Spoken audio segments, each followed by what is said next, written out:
So hello everybody. Last talk of the day. Is everybody having a good time at Area 41? All right.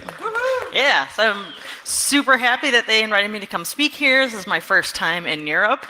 Um, it's been very, very fun, and also I realized I need to learn a lot more German. Um, but I'm glad most of you speak English very well. It's really helped me out so far. So how many times have any of you at any point in time, whether you're doing offensive security or defensive or working in a SOC or doing whatever, how many times have you walked into an environment and everything's on fire? You know, they have no patch management, they have never had a pen test, they have no vulnerability management, they have, 50 domain admins, they have, no firewall rules, everything like that. Also a lot, right? The reason that this talk is a thing is because there's been so many times that I've walked into an environment like that, and I just got really super frustrated with the fact that they want a pen test even though they don't even have the basics down. So with the fast pace of technology growing and growing and growing over the last 10 years, all of the businesses have been more worried about creating whatever they're creating or providing their services. They've not really ever focused on security up until more recently, and now we're trying to play catch up. One of the jobs that I got a lot of experience in, I did sysadmin, admin stuff for a hospital in Northern Ohio, which if none of you have never been to Ohio, you're not really missing anything. It's very flat. If you've seen corn and cows, that's what's in Ohio. But this hospital was just the biggest disaster that you've ever seen as far as a network goes. And through fixing all of the issues there, I was able to learn a lot to become go into defensive security where I am now. So while there's a lot of different standards you can follow for doing security programs, so you can follow COBIT, or there's NIST standards, there's a lot of different stuff out there that you can follow to create a program from scratch. That doesn't always fit very well into a lot of organizations, and you either have to, modify it, or the person that's implementing that security program really may not even know where to even start, right? It's this huge standard, but it doesn't tell you in what order to do things. And, if you're running around putting out fires because you're getting ransomware every day, it's very hard to know where to start with your, if you have any free time during that period. So in this presentation, I'll go over a high level of some of the principles that we try to do in our book. I wrote this book with Lee Brotherston through O'Reilly, and it was for those people. The people that either are beginning in security, if you're a student, or are transitioning to security from an IT role. And because of all of this booming technology that we now have, a lot that we see are companies seeing breaches on the news, and they're like, okay, Mr. Help Desk guy, you're great at technology. Ta-da, here's security. You're now the security director, or now you have to fix all of our security because that's what we're supposed to be doing, right? They have no idea where to start. They've been doing firewall management and have no idea what's on the network, or they, just got hired because, there's security jobs popping up everywhere, and they walk into that environment and they don't really know where to start. So this is the book that I wish I would have had 10, 15 years ago, because we were just kind of grasping at straws and hoping things would stick. And then we eventually had a really good team to work through all of that. So we did everything, and Lee was in the same situation. He had a very complementing set of skills. I did a lot of Windows admin, firewall admin backups, that kind of stuff, while he did a lot of development and firewall management and Linux management, that kind of stuff. So it fit really well together to kind of cover a whole bunch of different verticals that we see very insecure a lot of the time. So let's begin with the unknowns. Um, the unknowns in any environment are going to be very scary. Um, and how will you know what level of success that you have, you know, a year, 5 years, 10 years down the line if you really don't know where you've started? At the beginning of any new security program or any deep dive into, like, if you have an existing security program that just sucks, discovery phase should be one of the key points you do when you start. So things like current documentation, if there is any, and no matter if it's bad documentation or if it's incorrect documentation, gathering all of that into one place so you know, even if, like I said, even if it's incorrect, knowing what you have that other people have seen, and knowing, you know, what is out there if it is correct, so you kind of have a base starting point. Things like policies and procedures, no matter how simple they are, like password policy resets, you know, that the whole organization has. You'll now know, you know, if you're coming in as an outsider, you'll now know what everybody else has been taught thus far. 2 is endpoints. You want a list of desktops and servers, including things like when they were implemented, what software is on them, the software and hardware versions, the licensing for that software.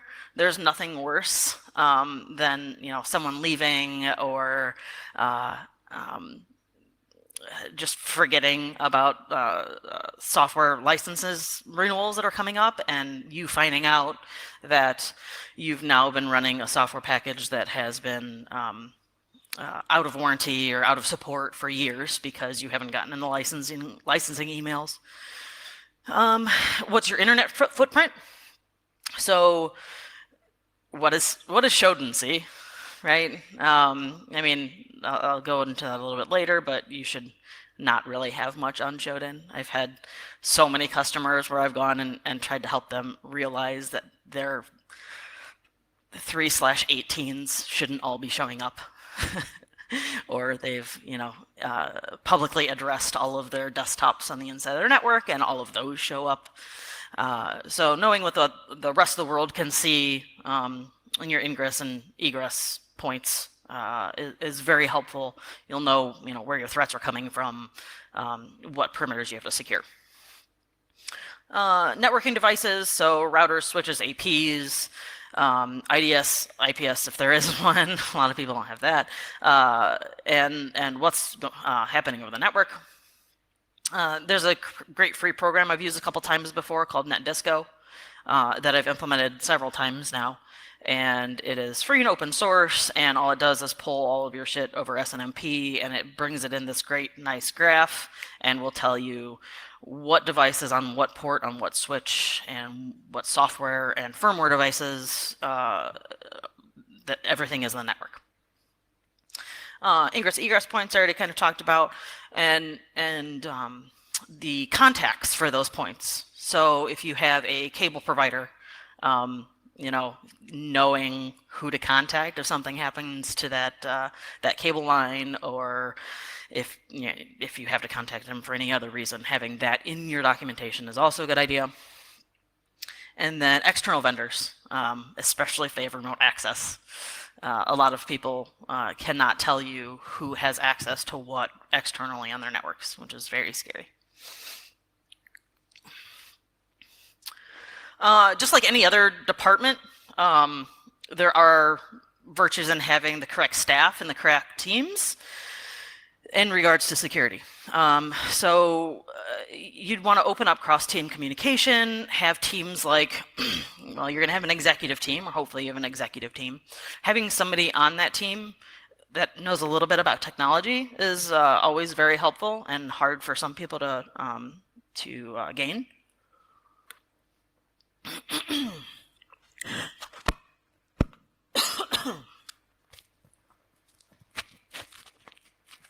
Sorry about that. So in the executive team, you'd have a CISO, CIO, whatever. They're not just there to sign your paychecks or, you know, buy you fancy equipment. They can be your executive champions if you need something changed, or you need like physically changed, or if you'd have policies in place that aren't secure, they're going to be the first ones that can really get some traction in an organization. Next is the risk team.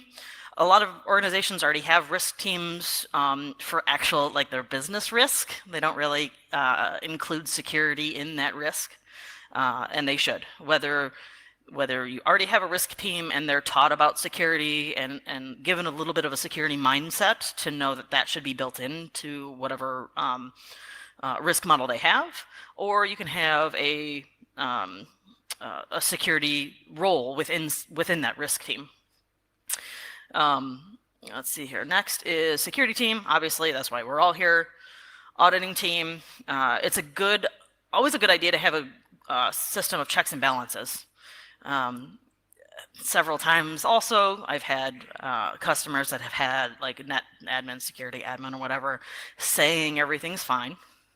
But really everything's on fire and they're just like pretending they have everything under control. So having somebody that can call them on that can be very helpful. Next up, asset management. I'm not going to go over the entire little asset management wheel. This is just one way that you can go about it. And really, as a whole, asset management isn't so much of an InfoSec function, but it should be. Rarely do I see people get asset management right. It's pretty impossible to secure what's on your network when you don't know what's there. And in the last 10 years, I've seen maybe 2 to 3% of customers actually doing asset management correctly.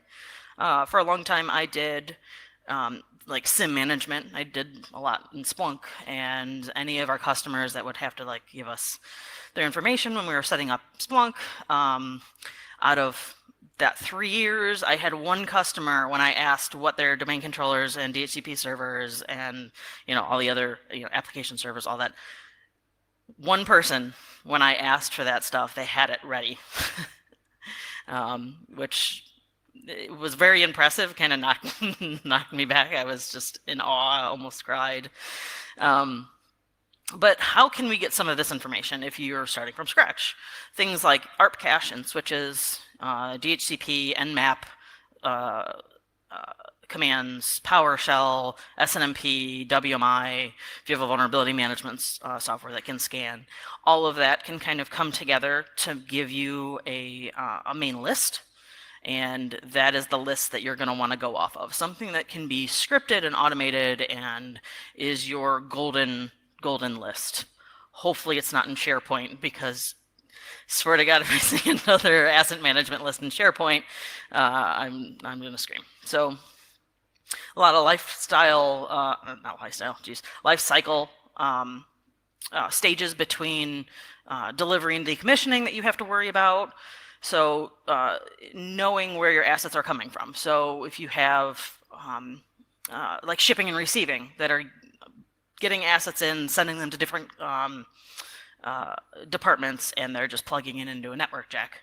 Hopefully, eventually, you'll have it to the point where you don't know you will be alerted if something that you don't know is plugged into the network or connects to the Wi-Fi.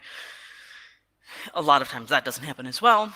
Knowing that it's possible to come in from shipping and receiving means that they should be on your asset management team and able to see that list as well. Let's see here. So going to Shodan again, that is on the this bottom right-hand side. It's created by John Matherly. It's one of my favorite tools to go and just see the random shit that's on the internet. But that's what you should be doing to your IP space as well.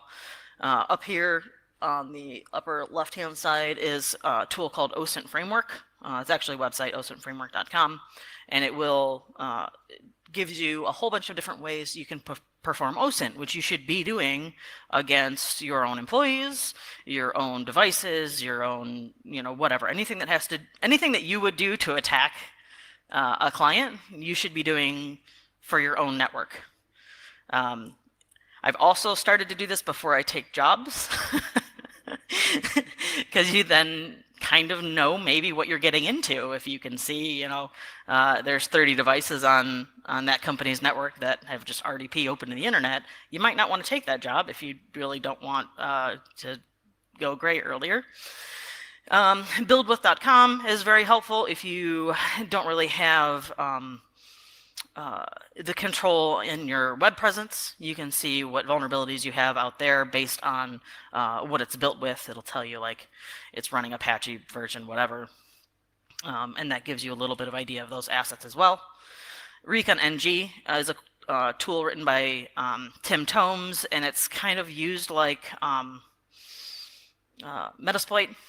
So all from the command line, and it will do things like look for what email addresses are out there on Google or LinkedIn or whatever. And those end up being the highest targets when it comes to phishing attempts, right? So, you have marketing, you have VPs, you have people in finance. Those are always really, really top targets when it comes to phishes.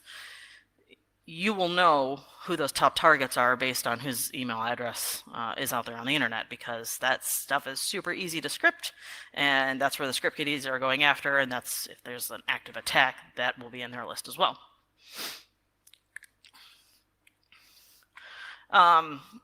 You need to assess your threats and risks. So if you don't know what your risks are, it's very hard to defend against them.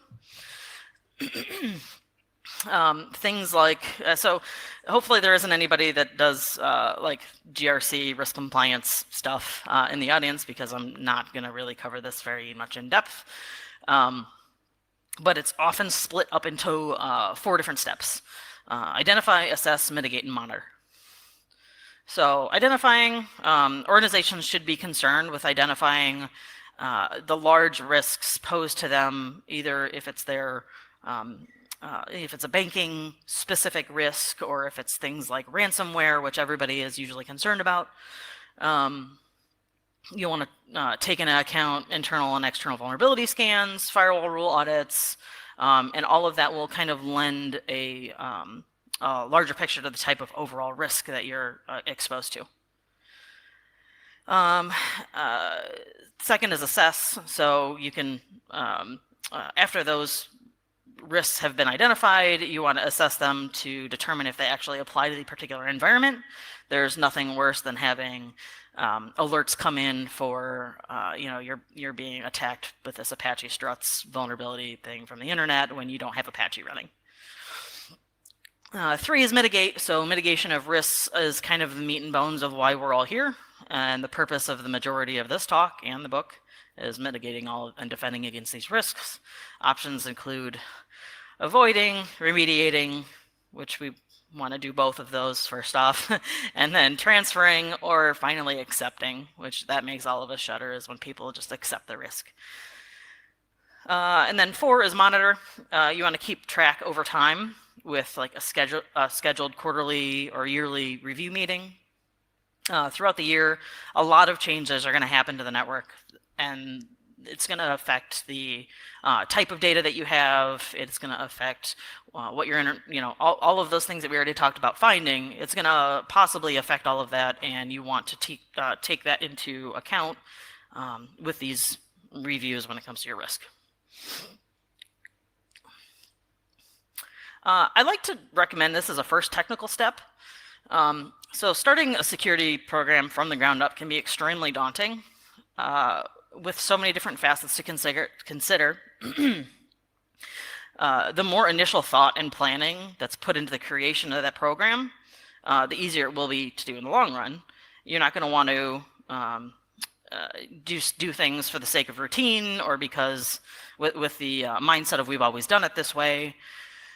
That's where a lot of security vulnerabilities and mismanagement come into play, is when there's thoughts like that. So things like patch management, taking devices off the network that don't need to be there. It's very, very low-hanging fruit, things that are going to be caught mostly by script kiddies, turning off ports that are exposed to the internet. All that stuff is low-hanging fruit that you want to take a look at first. So a lot of what we cover now will be free, right? A lot of it's covered in security frameworks like OWASP, PCI, and I highly recommend using all of those as checklists. And yeah, a lot of that can be up to interpretation as well.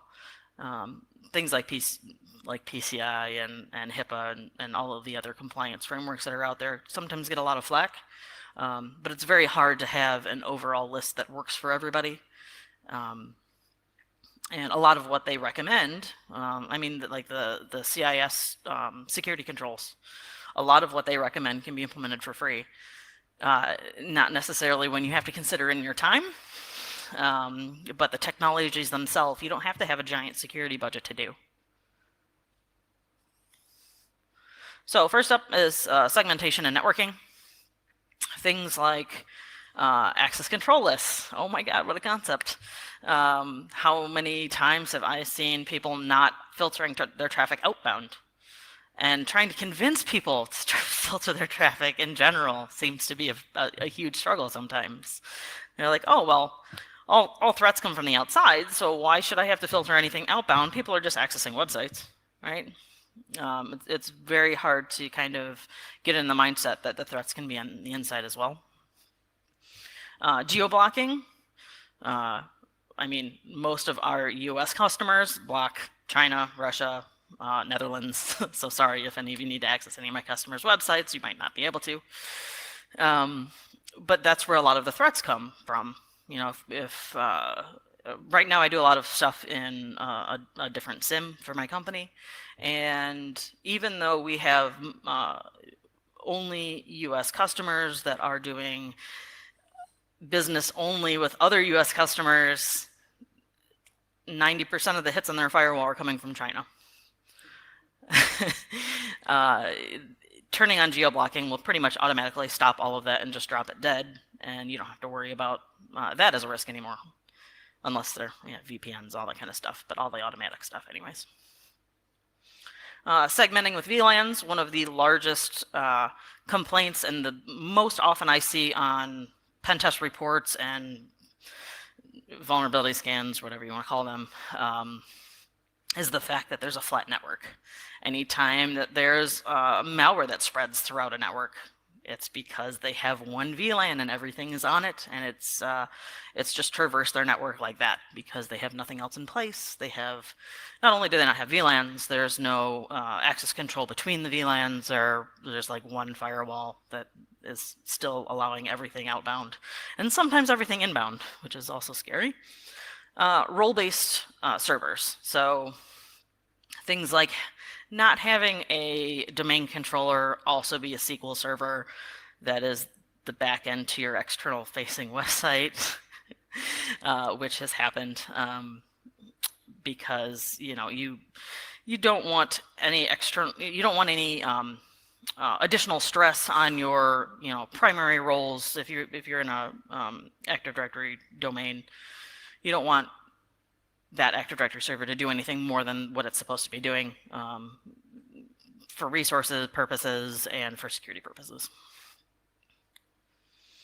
Windows, the OS that everybody loves to hate. I kind of have to admit that I was a huge Windows group policy geek for a while. It's not something that anybody really enjoys doing because it's a gigantic pain, especially when it's implemented incorrectly first off. I actually went into an environment that had about 20 different group policies applied randomly with random settings, no really rhyme or reason behind it. And again, I don't want to admit it, but it was really fun going through all of that and just picking and choosing and redesigning all of that. And I mean, there's so many different security settings and group policy, and you can lock down a system to really do only what it's supposed to do, which is a novel concept, without having to have an endpoint protection. I mean, yeah, endpoint protections are still nice, and it's going to be really important, but reducing the risk that it has to combat is also defense in depth. Things like disabling LLMNR and NetBIOS. If you're in offense, you know, like if you're on a Windows network, 99% of the time, you're going to be able to capture credentials over the network with Responder. And it's super easy. It takes like 3 commands and boom, you already have credentials. And disabling it is not that difficult. The only problems that I've had with disabling that is some older systems that don't seem to know how to use DNS. So if there are like AS400s, mainframe type stuff, sometimes there are printers, that kind of thing, that have no idea that DNS is a concept. And that can really mess up things sometimes, but like with all of this, you're going to want to test all of that. WSUS, very important to have updated patches. Getting rid of open shares. At the hospital that I had worked at, we actually had open shares with Excel documents with passwords in them. There's an Nmap scan, and there's also a PowerShell command that you can run to just search your entire network for open shares that are out there. Multi-factor auth and authentication. We all know multi-factor auth is great. Something else to think about is how often you see it implemented on systems internally, and how it really, really messes up red teamers when you do have it implemented internally and correctly. You can also implement multi-factor auth incorrectly. There was a program that I will remain nameless that instead of getting a push notification to your phone, it would just call you and you could hit pound and that was your second factor auth. Technically it is. That is another factor. But what we had was external offices, not with cell phones. They just had 50 people use the receptionist's phone. So anytime that they logged in, they would know the phone number it was coming from. She wouldn't even listen anymore. She would just pick it up, hit pound, and hang it up. It's nothing easier than bypassing that for multi-factor auth. It's technically implemented, and you will get a nice compliance check mark, but it's not secure in any way, shape, or form. LAPS, so it is the local admin password solution for Windows. I actually implemented this for the first time the beginning of last year, and it was one of those things like with the company that I was working for, they always had it on all of their reports. Implement LAPS, have different. So what it does is it changes all the local admin passwords to be different, so you can't pivot very easily. But nobody on our team had ever implemented it before. And it's just one of those things where it's a good idea, you've never done it before, but you tell everybody else to do it. Nobody that I know has ever done it, because it's kind of a pain in the ass for your help desk people or whoever's adminning your boxes. It's way easier just to memorize what the local admin password is and go up and you're done, right? Well, what I didn't know when I implemented it, and thank God it wasn't at a customer the first time I did it, is it actually changes your domain admin password as well. So thank God for VM snapshots, because otherwise I would have had to rebuild my lab all over again. Least privileges anywhere, segmentation of rights. So like domain admins there should only be 1, maybe 2 people in domain admin, schema admin, power user groups. And the use of those should be audited. It shouldn't be, here's your sysadmin group, they log into their everyday machines with domain admin. That's not something that should be done. They should be logging in with their own least privilege accounts and only doing the things that they need to do with that. Not running services with it, not installing software with it. That can actually lead to way more problems later on down the line when you have to take some of that domain admin rights away.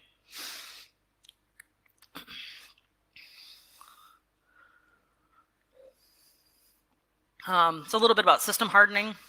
We already mentioned endpoint detection, whatever, right? There's a million of them out there. Creating a golden image is very important when you're trying to harden your endpoints.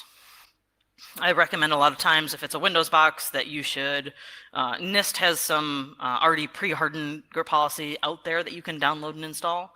I recommend putting that on the golden image. That way, if a computer can't access the domain or is removed for some reason, there's already a standard of security in place that you don't have to worry about if it can't contact the domain. Application whitelisting. Has anybody... I've talked to one person so far that has gone into an existing environment that didn't have application whitelisting and actually successfully implemented it. It was a larger company, and they had the backing and the resources to do it. I see a lot of times people not wanting to put in the effort just because it takes a lot of work, especially if you're doing it retroactively. But having a golden image also makes it much easier to do application whitelisting because you know what's going on onto the network in the beginning. Things like using encryption and BitLocker, packaging your Linux boxes, removing unneeded software. How many people actually need Java? I mean, some of us probably do. But for our end users, how many people actually need to have Java or Adobe Acrobat or all the other, 10,000 super unpatched softwares that are out there? There's third-party management, patch management systems that you can use for the people that do need that. Things like upgrading the firmware is also on there. For the love of God, implement TLS 1.2. From SSL version 2, version 3, TLS 1.1 and 1.2 are all very insecure, and this is why we see all of this. At one point, I saw that it was something like 48% of SSL sites on the internet were vulnerable to one of these. That's a lot, especially considering some of the more important ones that disclose a lot of information. There's sites like SSL Labs that you can do as tests against anything that you have to see if it's vulnerable to any of these, as well as like vulnerability scanners will tell you. You can use URL scan, which it actually screens incoming requests to the server by filtering based on rules. So it's kind of like a WAF for IIS. There's fail2ban that scans logs looking for potentially malicious traffic. Both of those are free. Mod security is like a WAF for Linux boxes and Apache. You should be doing like full HTTP traffic logging eventually, right? That's something that you can get to eventually. That's not free for the most part. I mean, there are log management solutions out there that are free. Most of them aren't great. So one of the first things that I'll recommend is when you actually do have a budget after you've completed all your free stuff and done your due diligence, that you actually get a really good SIM and log management utility. So extra stuff. One of my favorite things in the book was the fact that we got to write an extra stuff chapter that didn't really fit in anywhere else. They didn't let me use a picture of a unicorn.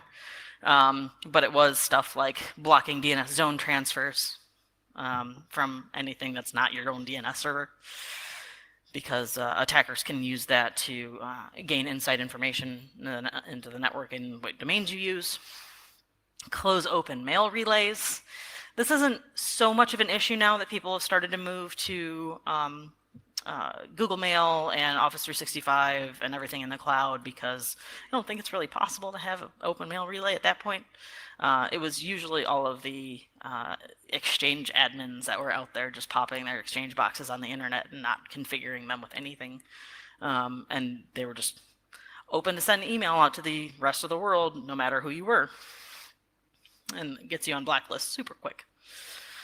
You can disable Telnet and other secure protocols. And if you can't, you should alert on their use. Again, that's a good thing for like an IDS SIM solution, because just like saying you need to patch your shit, and really getting on the case of system admins when they don't. If you've ever been in an enterprise security environment, sometimes it's impossible to do that. You have multi-million-dollar contracts on a box that's Windows 2000 that's been sitting there for years and years and years, and you will lose that support, and you can't You don't have the budget to have a new piece of software replace that one. It happens a lot in medical industry. That Windows 2000 box is hooked up to a $3 million CT scanner.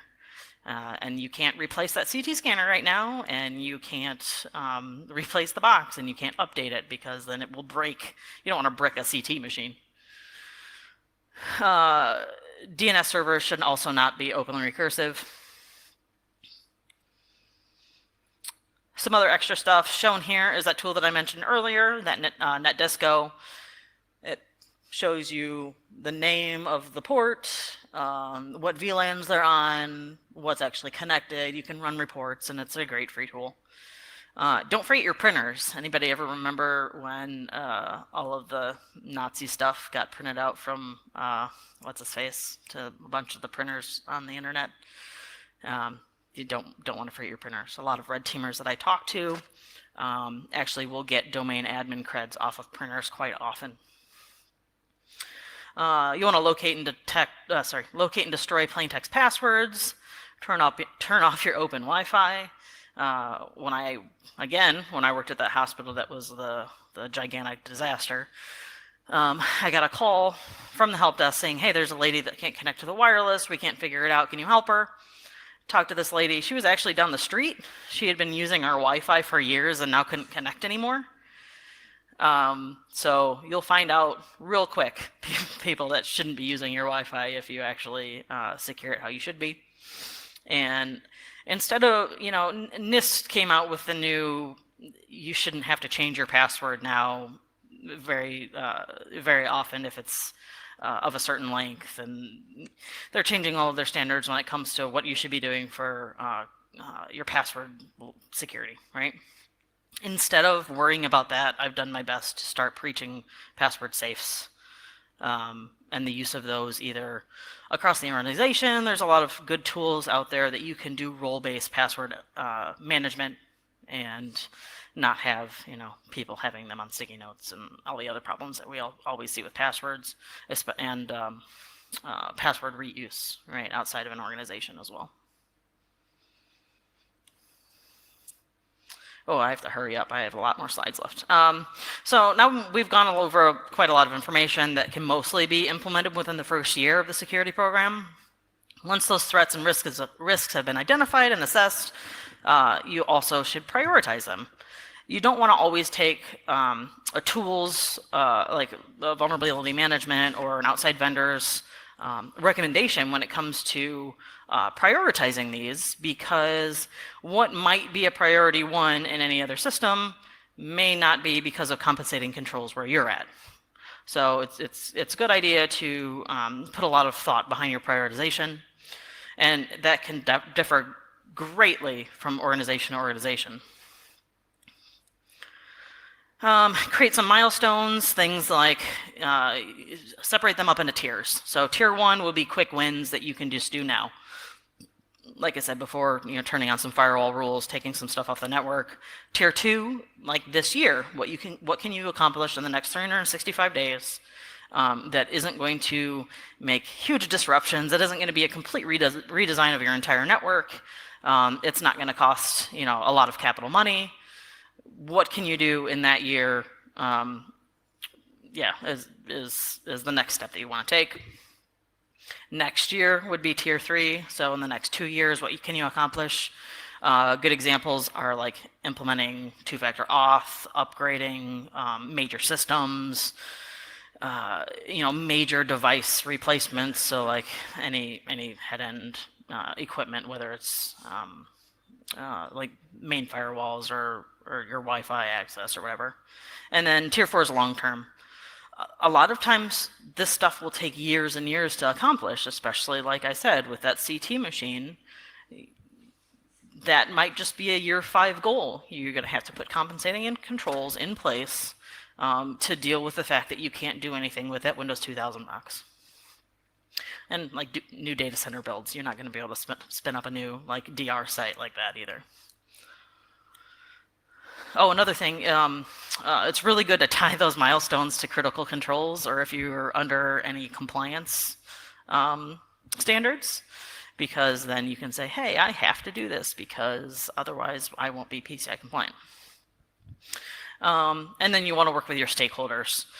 Present your research, let them know, what the risks are in the other departments. If it's HR and they want to know, all right, well, I used to have access to all this stuff and now I don't. Work with them and let them know why. You don't want to just be another face behind, no face behind a computer screen. And then you can also explain the cost avoidance of, what would happen if they did get breached and you lost all of that customer data, what that would actually look like. This is one of my favorite things to recommend too, is an IR bug out bag. So has anybody ever has anybody ever met a prepper? Or there's a TV show about prepping. It's like you're waiting for the next zombie apocalypse. You have a gun and extra socks and clothes and water for so many days and all that kind of stuff. This is what you should have if you're doing your own IR. Because so you want bootable USB drives or images or whatever. Your golden image offline, so you don't want your golden image to be hacked and exploited, and then you're after you do all of your IR, you're now rolling out your golden image that also was has malware on it or whatever. Laptop's not on domain if you're on a Windows domain, because if your Active Directory gets hacked or accessed, really, it's Microsoft's recommendation to start over from scratch, which is any Microsoft admin's worst nightmare. Shitloads of storage for memory dumps and disk forensics. I should have my book up here too, but I think I wrote this before I wrote the book. There's actually, the Blue Team Handbook was what I thought my book was. So I bought this thinking that, okay, this is the book that all blue teamers need to fix all their shit. Turns out it's just incident response, which it does a really, really good job of. It already has lists of stuff you should do in IR situations and templates and all that kind of stuff. SANS has some really good templates. You always want to have snacks. And MiFi, that kind of stuff, if you don't have the best network connection because of something happening. Purple team. I'm a huge proponent of purple teaming inside a network. One of my new favorite things to do is use the MITRE ATT&CK framework and just go through all of it internally.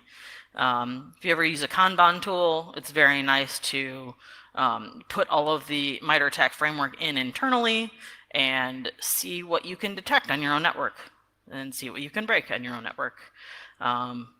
Within reason. You don't want to be, shutting down a bank or anything like that. But this right here is an example of us internal purple teaming in our network. And this is, I don't think it shows, no. This is event ID 4625, which is failed login attempts. Does anybody know what is going to generate something that looks like this? Anybody red team?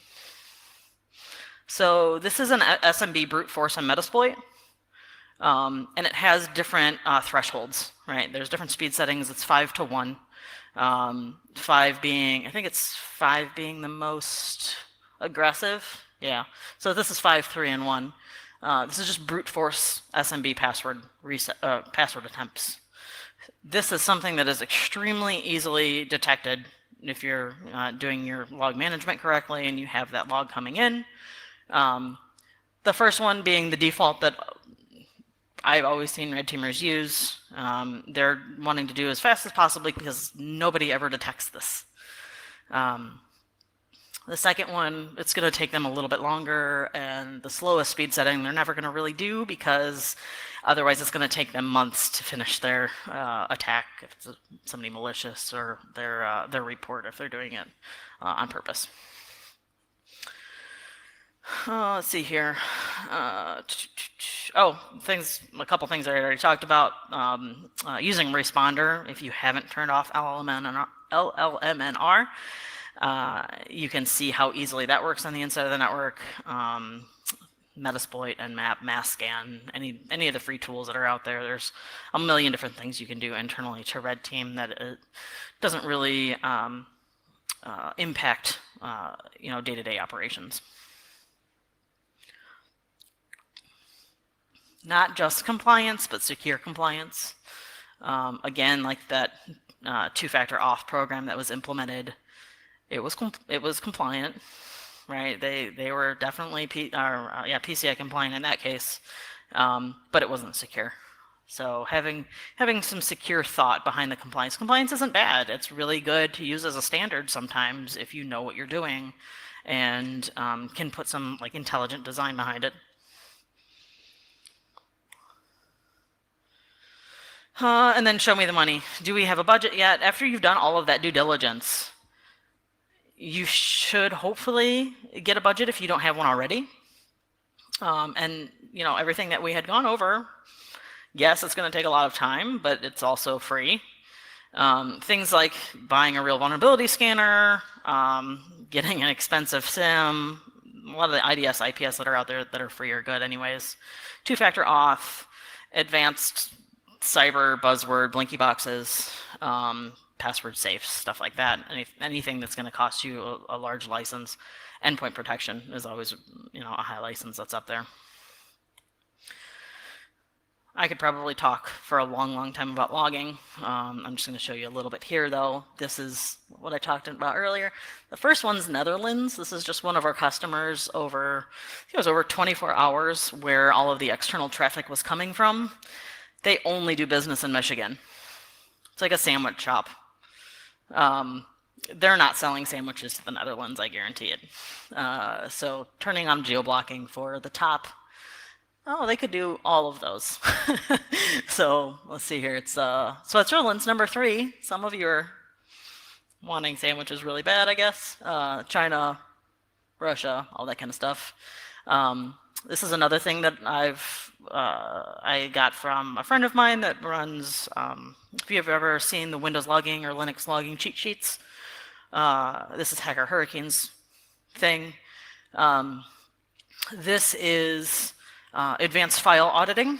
You can turn that on Windows and audit when files are accessed. So when you do that, you can actually see this is normal file access, and I'll give you one guess as to where the malware started accessing or the ransomware started accessing and encrypting all the files. Something also that's super easy to threshold and alert on. And finally, user education.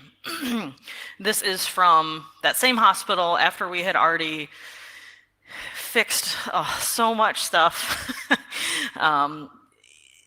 User education gets a bad rep sometimes because they're only users. They're not, they don't care. But I've actually seen correctly implemented user education that makes those users your first line of defense. It's having, whether it's 100 to 100,000 different sets of eyes on something weird going on in the network. If they have an easy avenue of reporting whatever's weird, or fishy in this case, because we did that one completely on fish puns, because I love puns, even though they do cause international incidents for me sometimes.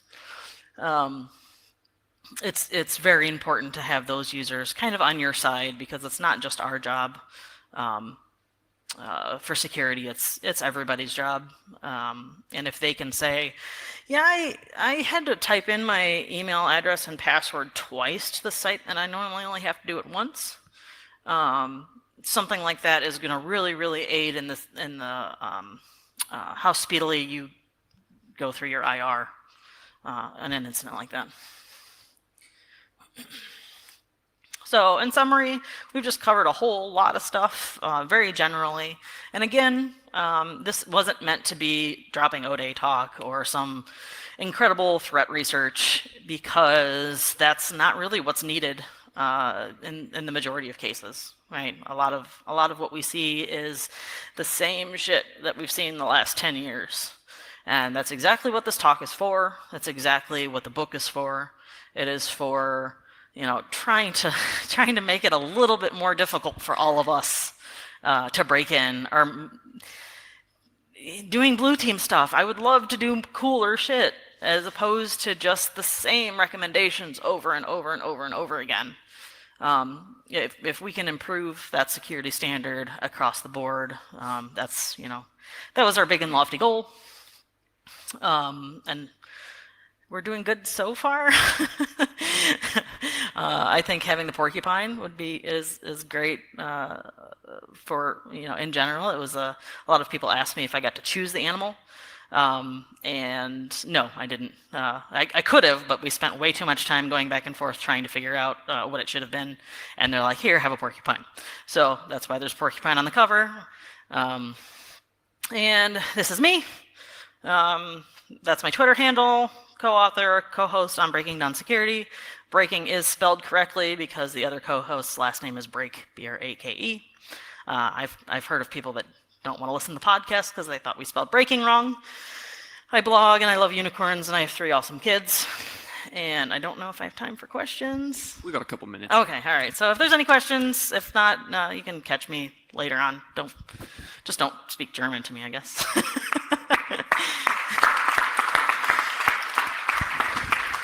Awesome. Yeah, thank you very much, Amanda. That was a great hero slot of the day, to finish on.